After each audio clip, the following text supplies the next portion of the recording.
Hello, well I'm your motorcycle mentor, and what I'm planning to do is run a series of courses aimed at the novice motorcyclist or motorcycle maintenance person, mechanic. The idea is to run you through a step-by-step process of each different part of the motorcycle inspection or repair program.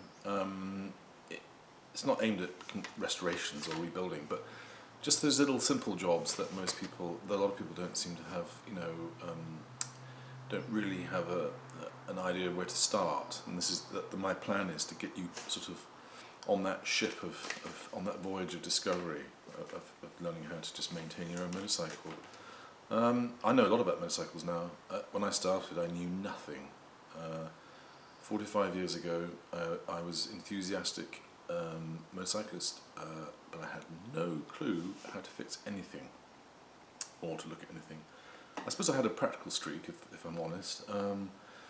But at the time, I lived in a place in England called Columpton, and there was a dealer there called Ron Edwards. Actually, I'm not even sure if they still exist. And the fellow there, Terry, was my inspiration, because I'd go and bother him, and he'd give me tips and pointers, and he even gave me a part-time job once, I think, assembling brand new motorcycles, just bolting bits of stuff onto them. But I owe him a huge debt of gratitude, because if it wasn't for him, I'm sure it would take me a hell of a lot longer to get started. So without further ado, I'm going to run you through this week. This first phase is basic tools.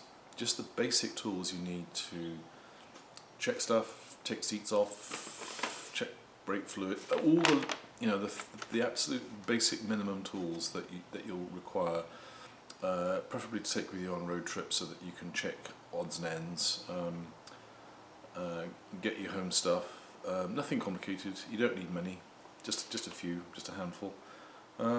So without further ado, I'm going to grab the camera and I'm going to show you where we're at.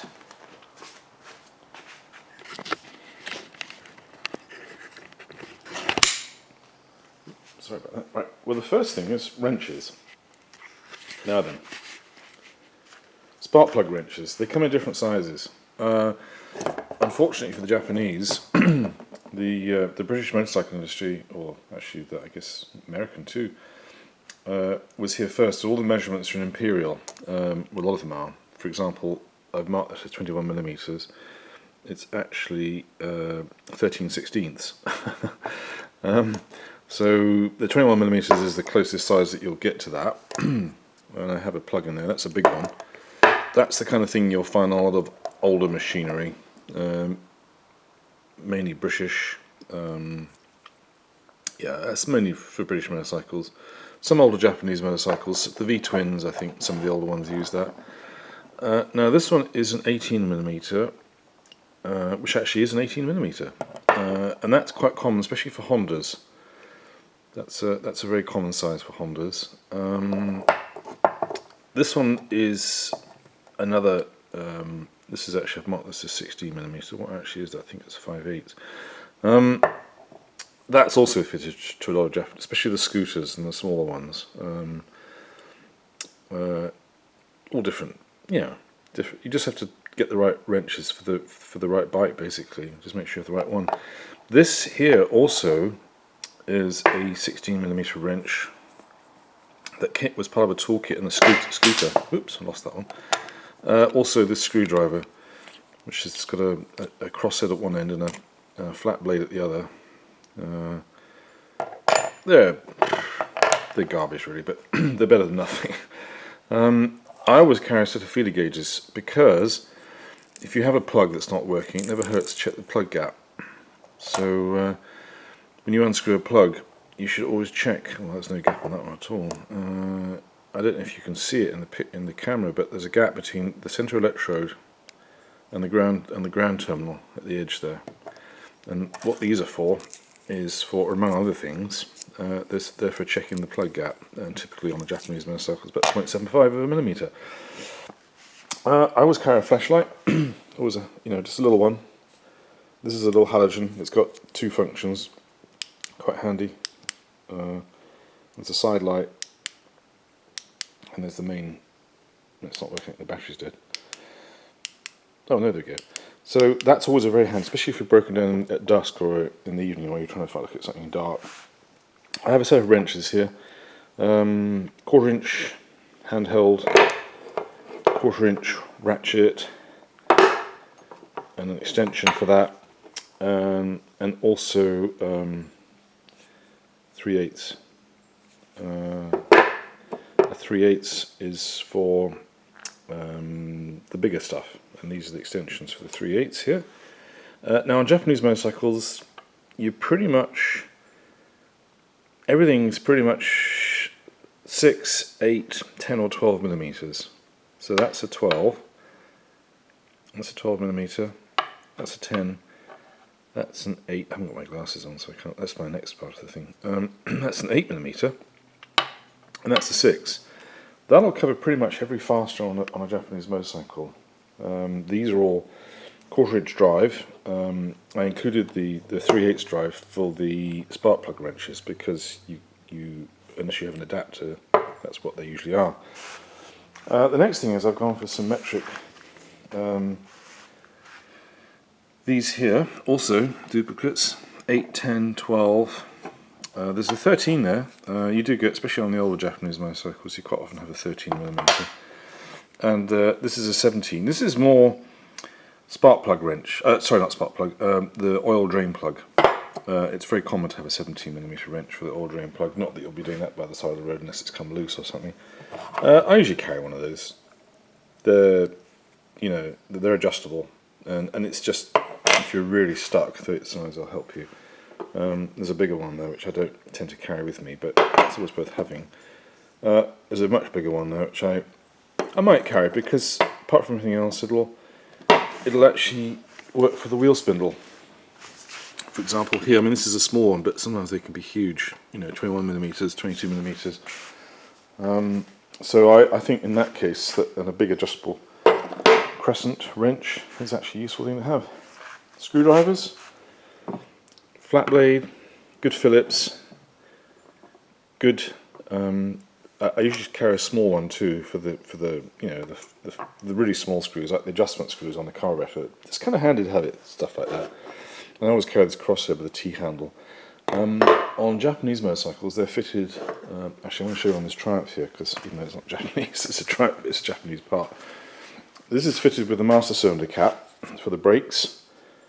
And these can be a real swine to get out unless you have the right wrench and you put a good deal of pressure on it. So it's really good to have a really good wrench that fits beautifully and snugly in the screw slot, and there's no danger of slippage.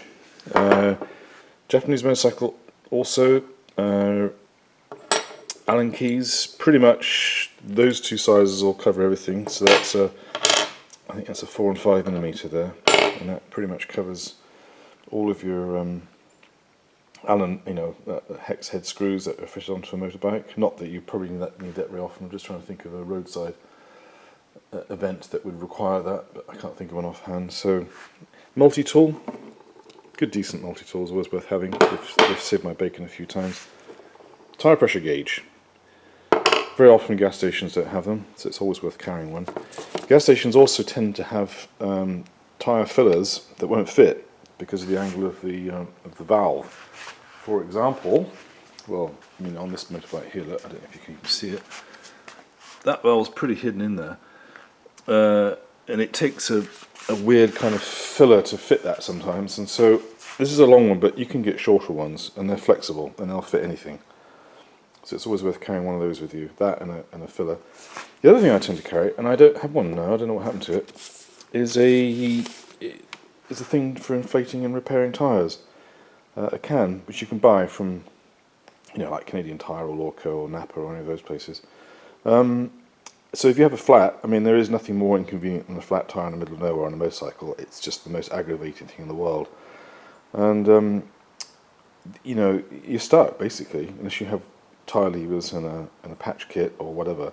You can use those, on tubeless tyres, you can use those temporary repair plugs with a tool. You just basically push the repair plug into the tyre, and it's a plug basically that sort of is full of goo, and it kind of seals the hole, and it'll get you home. But you still have to inflate it. Now these do both; they inflate and they seal the hole. So they've got me over jam. I've only had, in 43 years of motorcycling, I've only ever had 3 flats.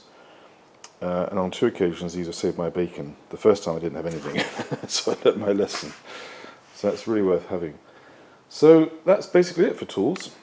Screwdrivers. For those like me who can't see for toffees at close range, glasses are always important in the toolbox. That's why I keep those, just in case. So that's basically it. Metric wrenches. These are actually Imperial. They're for British motorcycles, American made, Harleys and stuff like that. They tend to use Imperial stuff. A lot of the earlier ones do. Later they didn't. Yeah, most British motorcycles use Imperial stuff. That one there, for example, that Triumph, it's all Imperial. The older ones used to use a lot of Whitworth stuff, which we won't go into. That's a newer Triumph though, that's a Hinckley Triumph, and that's all metric, so that's easy. So basically metric tools, 6, 8, 10, 12 and 13mm sockets and open-ended wrenches, some drivers for the spark plug wrenches, some screwdrivers, tyre fillers, just the basic stuff. It's common sense to carry this kind of stuff with you. So next week, what we're going to do, I'm just going to consult my piece of paper here.